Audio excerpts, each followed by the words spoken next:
1998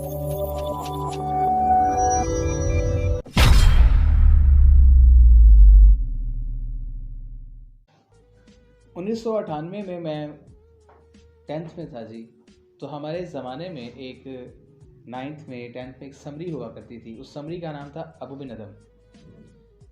میں آج سے 20 سال پہلے میٹرک میں تھا, 20-22 سال پہلے. مجھے آج بھی وہ سمری جو میں نے رٹا لگائی تھی مجھے یاد ہے, لیکن اس کا جو اصل مقصد تھا جی وہ مجھے میرے دل میں بٹھا دیا میرے بڑوں نے, اساتذہ نے. اور حق بھی یہی ہے تعلیم کا کہ آپ جب کچھ پڑھیں, جب کچھ سیکھیں, وہ علم آپ کے اندر اترنا چاہیے, آپ کی ذات کے اندر, اور آپ کو اس علم کا موقع پتہ ہونا چاہیے کہ آپ پڑھ کیوں رہے ہیں جی. تو سمری صرف نمبر لینے کے لیے نہیں ہوتی, مضمون صرف نمبر لینے کے لیے نہیں ہوتا, بلکہ حقیقت میں اپنی ذات کے اندر اس بات کو اتارنے کا ہوتا ہے جس مقصد کے لیے. وہ کہانی اور سمری کچھ ایسے تھی کہ ایک بادشاہ تھا جی ابو بن ادم. ایک رات وہ اپنے شبستان میں سو رہا تھا. اسے دوسرے کمرے میں ایک روشنی سی جگمگاتی ہوئی دکھائی دی, اور وہ بڑے تعجب کے ساتھ اٹھا اور قریب جا کے دیکھا کہ وہاں ایک شخص, وہاں پہ کوئی بیٹھا ہے. جب قریب گیا تو وہ شخص نہیں تھا, وہ ایک فرشتہ تھا, اور اس کے ہاتھ میں کاپی تھی اور وہ کاپی میں کچھ لکھ رہا تھا. اس سے پہلے بتاتا چلوں, ابو بن ادم جو تھا وہ اپنی قوم کے لیے, اپنی رعایا کے لیے نہایت ہی مہربان اور سخی تھا, اور بڑا ہی درد رکھنے والا تھا, وہ بڑا ہی پیار کرنے والا تھا. اس نے فرشتے سے پوچھا جی آپ کیا لکھ رہے ہیں؟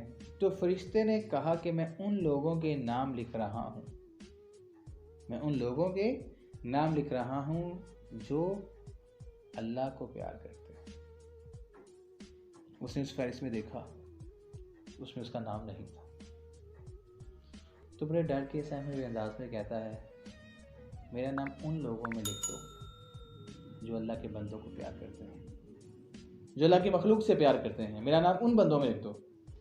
اس فرشتے نے کچھ لکھا اینڈ ہی وینشڈ, اور وہ غائب ہو گیا. آفٹر فیو ڈیز,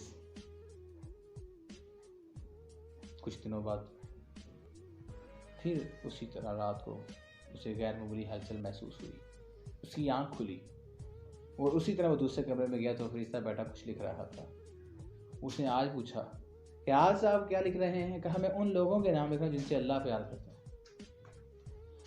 میں آج ان لوگوں کے نام لکھ رہا ہوں جن سے اللہ پیار کرتا ہے. اس نے جب دیکھا تو his name was top of list, اس کا نام سب سے اوپر تھا.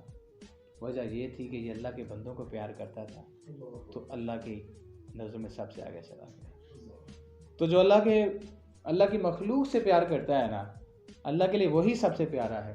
اور اللہ کو اپنی مخلوق بڑی پیاری ہے, اللہ کو اپنی مخلوق سے بہت پیار ہے. تو اللہ کے قریب ہونا ہے نا, بس اللہ کی مخلوق کے قریب ہو جاؤ. آخر وداع الحمدللہ رب العالمین.